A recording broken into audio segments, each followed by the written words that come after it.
Carbon fiber car parts, such as bumpers and spoilers, are nearly as strong as steel ones, and yet they're 1/5 the weight. Of course, a car that weighs less accelerates more quickly and burns less gas. So carbon fiber offers style that actually does go that extra mile.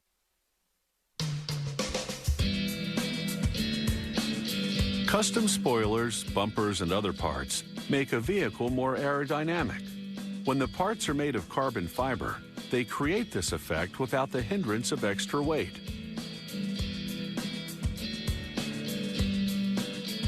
It's easy to get carried away with all the extras. Yes, that is a miniature basketball court in the trunk of this car.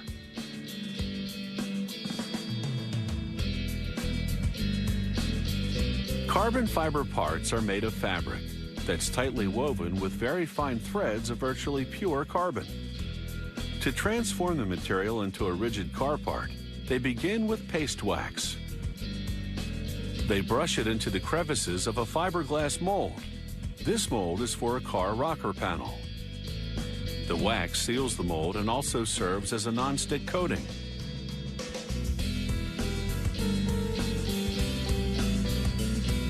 They protect the lip of the mold with masking tape. Then they spray a second non-stick substance, polyvinyl alcohol, into the fiberglass form.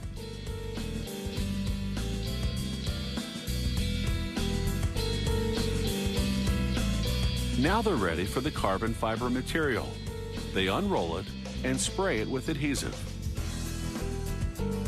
Despite the non-stick coatings, they'll want this fabric to stick to the mold for a while. The glue will gradually dissolve into the material. They press the glued carbon fiber material onto the lip of the mold. After all, they don't want any wrinkles in this job.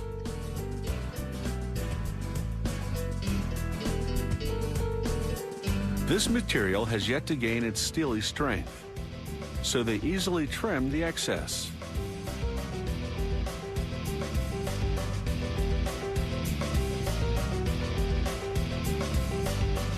They layer the fabric 7 times, again following the lines of the mold. They apply a permeable material called flow media to the carbon fiber layers. They place plastic mesh on top of the flow media and tuck it into the curves of the mold.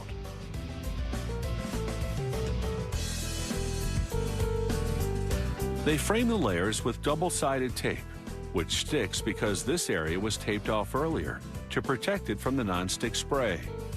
This strong double-sided tape is called butyl tape.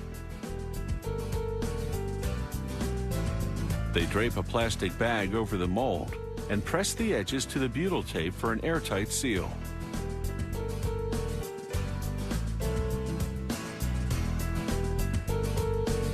They pleat the bag and close the pleat with more tape. The pleats give the plastic bag some slack. They push the folds into every crevice of the mold, then turn on a vacuum. As the vacuum sucks the air out, the bag compresses the layers in the mold. Meanwhile, they activate some plastic resin with a chemical catalyst. They place a hose in the resin. The other end is attached to the vacuum bag. As the vacuum continues to draw air out of the bag, it pulls the resin into it. The resin saturates the 7 layers of carbon fiber to laminate them into the shape of the car part. After the part cures, it's ready to come out of the mold.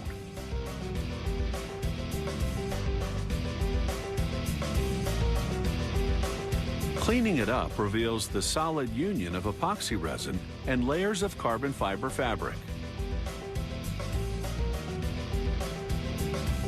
Carbon fiber can be molded into almost any vehicle accessory.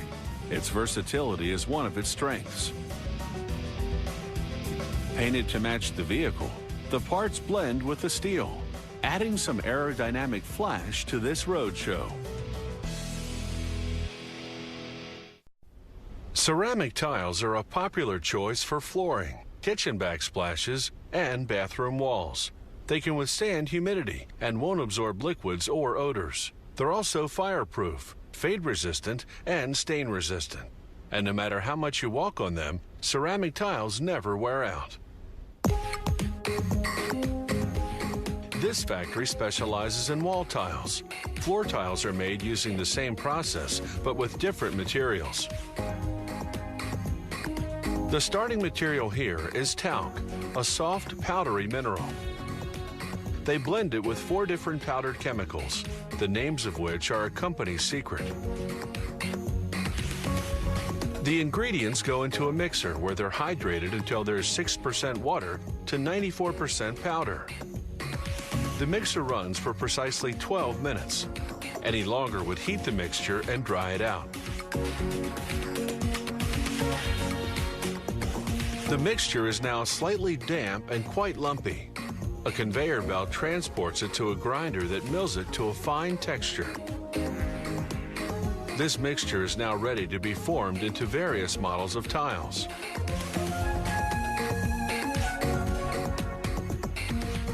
The factory uses fully automated machinery to produce its 1.6 square inch tiles, a standard wall tile size. A moving tray first deposits a batch of mixture into a mold. The mold's cavity is in the shape of 6 upside-down tiles. A press descends, applying both heat and pressure. This compacts the mixture into the cavity, solidifying the shape. As the press rises, the mold automatically pops out the tiles. They roll off the machine onto a conveyor belt. The belt now flips the tiles right side up without breaking them, which is quite a feat, considering that these yet-to-be-baked tiles aren't fully hardened. The equipment is precision adjusted to handle the tiles gently at all production phases. A revolving brush now sweeps the tiles clean. Their surface must be free of dust and other contaminants for paint to adhere properly. The factory uses a water-based paint that's specifically designed for ceramics. It continually circulates in the vat, keeping the color well blended. The painting process resembles an automatic car wash. The tiles travel through 4 spray zones, each of which applies a thin coat of paint. Then they pass under powerful heating elements which dry the paint in mere seconds. All that's left is to bake the tiles, which we'll see shortly. The factory uses the same ceramic mixture to produce these square border tiles. They look just like the other wall tiles, except that 2 of the sides are rounded. When you install a row of these border tiles above the regular tiles, the rounded edges produce a clean, finished look. While the factory uses the same painting process for border tiles, the molding process, as you just saw, is somewhat different. Rather than being fully automated, it requires some manual labor due to the tile's complex shape. That's why border tiles are often more expensive than regular tiles.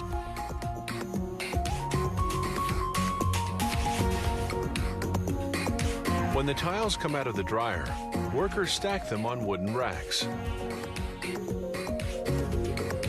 They load the racks onto mobile carts and then roll the carts into a gas-powered oven called a kiln.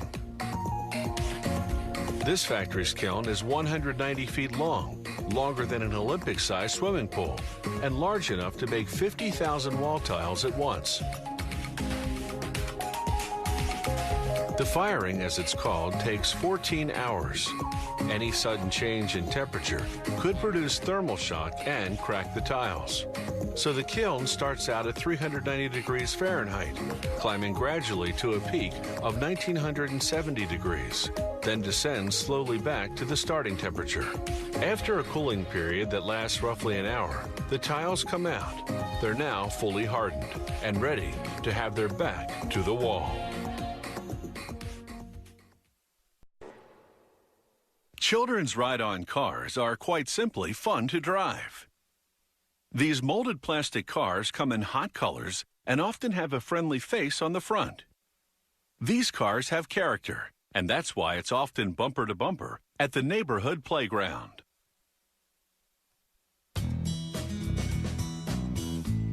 There's nothing like that new car feeling, especially when it's your first set of wheels. Like many toys, the appeal of the ride-on car lies with children's desire to emulate adults. And behind the wheel of their own little vehicles, a child can feel all grown up. Today's child-sized coupes are synthetic creations. They start with plastic resin pellets. They mix in chemical additives and recycled plastic and grind it all into a powder.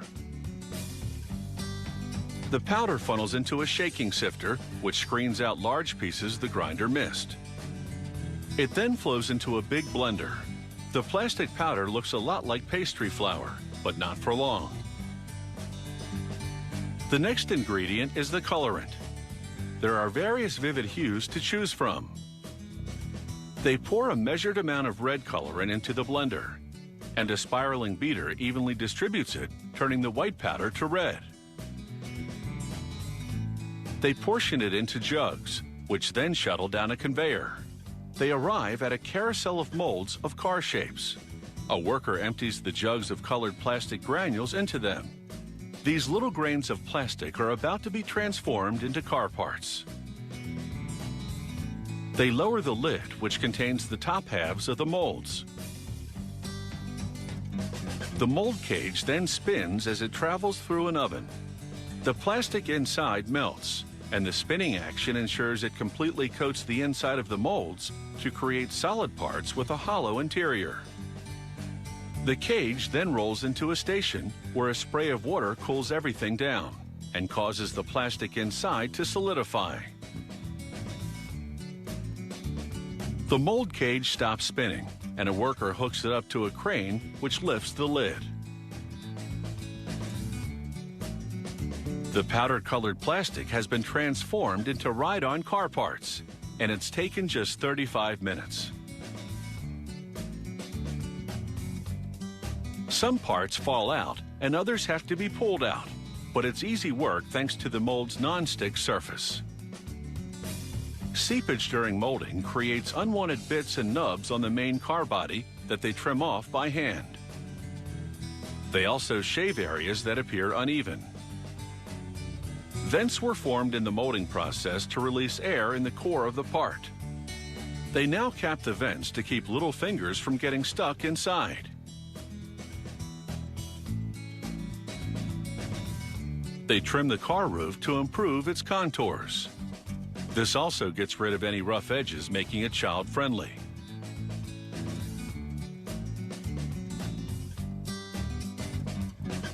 They fit company medallions into slots in the roof pillars. And they do a bit more trimming to improve the profile of the parts. Drills now work in concert to bore assembly holes into the main part of this coupe.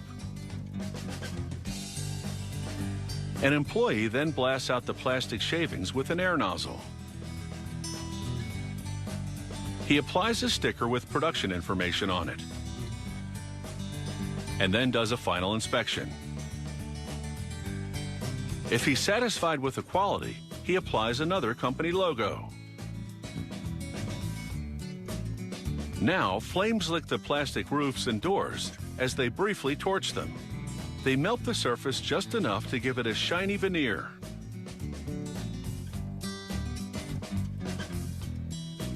At the end of the production line, they pack up all the parts of this children's ride-on car.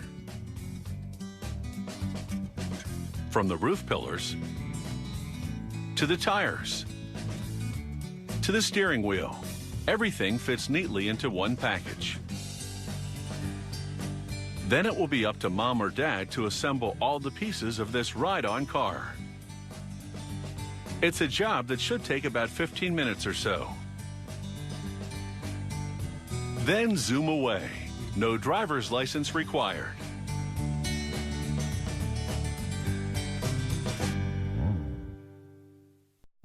Working in a chocolate factory. Talk about a childhood fantasy. Well, how it's made is about to take a bite out of one of the all-time great dream jobs. Just beware of the occupational hazards: stomach ache, weight gain, and cavities. These delicious chocolate confections are made from melted chocolate flowing into molds. The master molds are first made of wood or plaster of Paris. They are then reproduced as copies in an epoxy material. To allow them to become flexible and give them the desired shape, the sheets of epoxy are first heated to 350 degrees.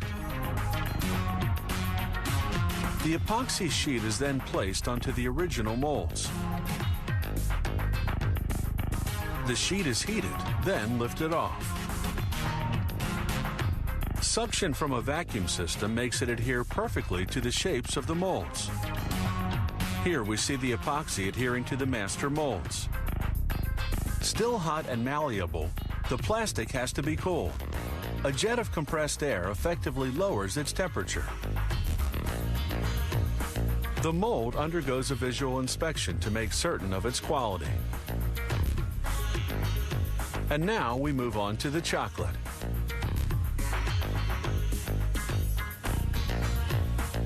This melting unit, whose shell is fed by boiling water, is like a double boiler and melts 1.5 tons of chocolate in 12 hours at about 100 degrees. The ready-to-be-filled plastic molds are placed onto a conveyor. Filling is done automatically. Liquid chocolate runs directly into the molds.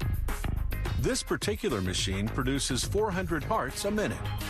The hearts are filled with a concoction of chocolate, cream, and coffee that has been brewed for several minutes. It takes 20 minutes for the chocolate to set as the molds move along in this 9-level conveyor. Well hardened, the hearts arrive at the unmolding point. The molds are turned over and a rod lightly taps them on the bottom to allow the chocolates to fall out without being broken. The chocolates fall out onto a sheet. As soon as they've been emptied, the molds return to the starting point on the line to be newly filled.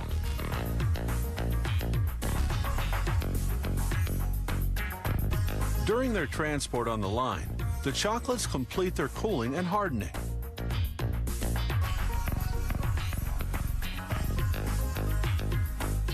Now they're going to be prepared for packaging. Packaging depends on customers' preferences. The chocolates can be sold in bulk or placed in boxes. Here, 185 hearts are put into each box. Like the pure chocolate, white chocolate comes in as slabs before melting. Milk chocolate is often delivered in the form of 1-inch pastilles. Some chocolates are hollow. They have to be molded in 2 halves.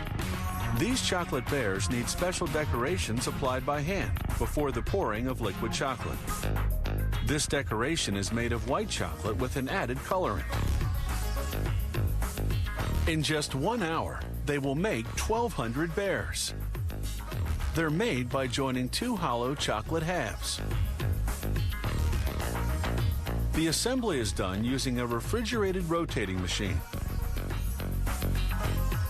This machine turns the molds a full 360 degrees on 2 axes and vibrates the chocolates to prevent the formation of air bubbles. The chocolates rotate for 5 minutes before being sent to the cooling conveyor, where they will remain for another 20-minute period. And now they're ready. At this point, the bears are unmolded and they head off for packaging.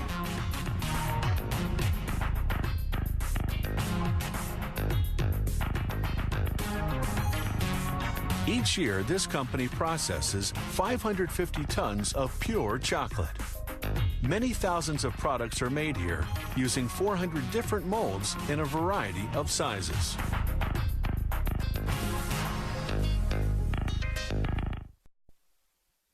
When the clarinetist blows into the instrument, a reed in the mouthpiece vibrates, creating sound.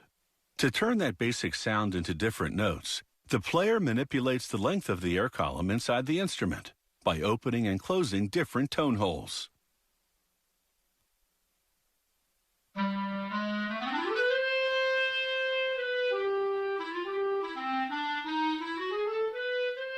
The standard clarinet has 24 tone holes. The musician covers some with his fingers, the rest by pressing keys. Those keys are made of nickel silver or sometimes brass. They inject hot wax into a plaster mold of a specific key. Then, using hot wax, they attach several models of the same key onto a stem.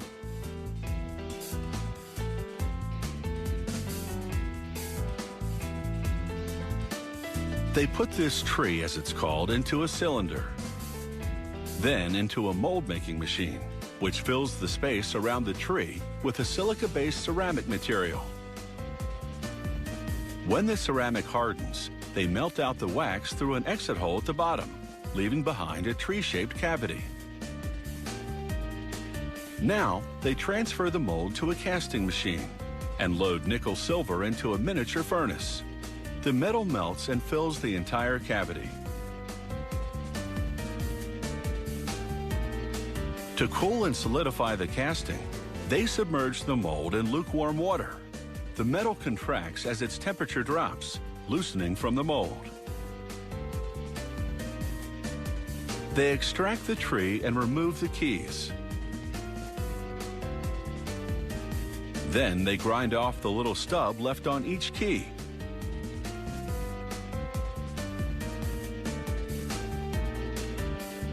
Next, the keys go into a tumbler filled with synthetic stones.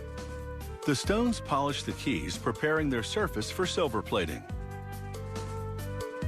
Silver doesn't adhere directly to nickel silver, so they plate the keys in copper first.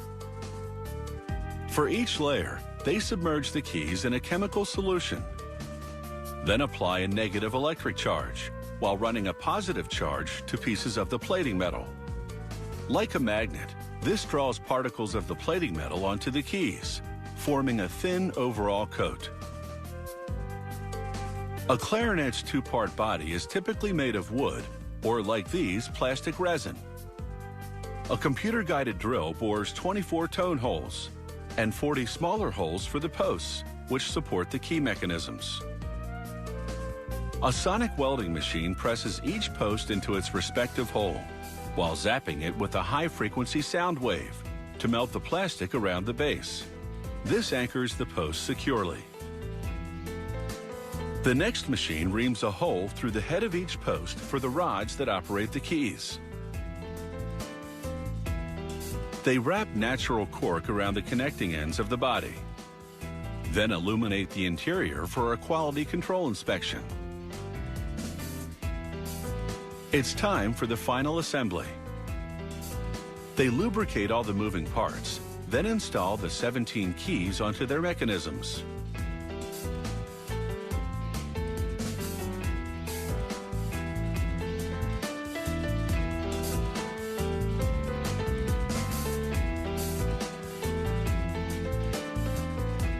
Each key has a foam pad to prevent air from leaking out when the hole's covered. They use a strip of foil to test whether the seal is tight enough. With both body sections of the instrument finished, a musician assembles them and checks that each and every key moves fluidly. Then, after attaching the bell and the mouthpiece, she conducts a sound quality test, performing a set of musical exercises. The clarinet now goes to the packing department, where the packager gently removes fingerprints, lint, and lubricant residue. Then lays the instrument parts in a velvet-lined case. It's a fitting finale to the making of an instrument that looks as good as it sounds.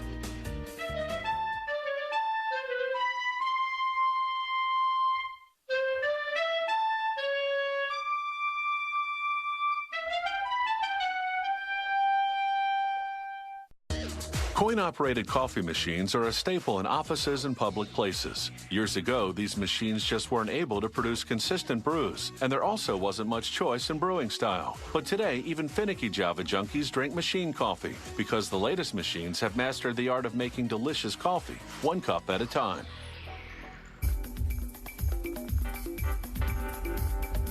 This office coffee machine actually makes several different types of hot beverages. And if your employer prepays, you don't have to insert any coins. Production begins with a sheet of steel about 6.5 feet long by about 1.5 feet wide. This flat, as it's called, will become the top and side sections of the machine's casing. A computer-guided punch press makes dozens of perforations for ventilation and for the various fittings the machine will need in order to function. A worker puts another sheet of steel into a press. This press bends the metal into 90-degree angles. This piece will become the bottom of the casing. A worker uses a spot welding machine to assemble what's called the base panel. This will later house a waste chute, overflow sensors, and wires. Another worker coats the casing with an epoxy-based paint powder. This process statically charges the powder and draws it to the metal like a magnet. Excess powder falls into a barrel below. Here, a worker installs a fan that'll vent the steam and heat generated inside the machine. Another worker assembles one of the two coffee delivery mechanisms called augers. When the machine's on, they move the ground coffee to the brewer. He installs the augers into what's called the dual hopper. The hopper's two sections will hold up to 6 pounds of different coffee blends, such as dark and light roasts. Next, he installs what's called an agitation wheel. This plastic wheel helps move the ground coffee along and prevents it from getting stuck. The worker then aligns plastic couplings on the augers to mate with the ingredient dispenser. The dual hopper attaches to the ingredient dispenser with one screw and a pivoting bracket. Workers also connect power wires to the dispenser's motor and to a water inlet valve. Next, they install a heater and temperature sensor inside a plastic water tank that's nearly 2 gallons large. This 1100-watt heater keeps the water at 200 degrees Fahrenheit, just below boiling. That's the optimal temperature for extracting flavor from ground coffee beans. After applying stickers warning service technicians to turn off the machine before draining it, a worker installs 3 outlet valves, one to dispense hot water for tea, one for coffee, and another for hot chocolate. Next come stainless steel rods to monitor the water level inside the tank. They trigger an automatic refill mechanism.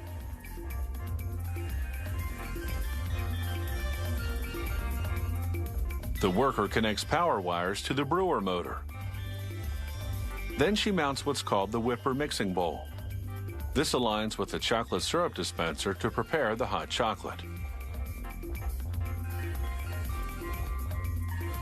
Next, she installs the brewer motor assembly into the machine's casing. This is the coffee machine's 15-button selection panel.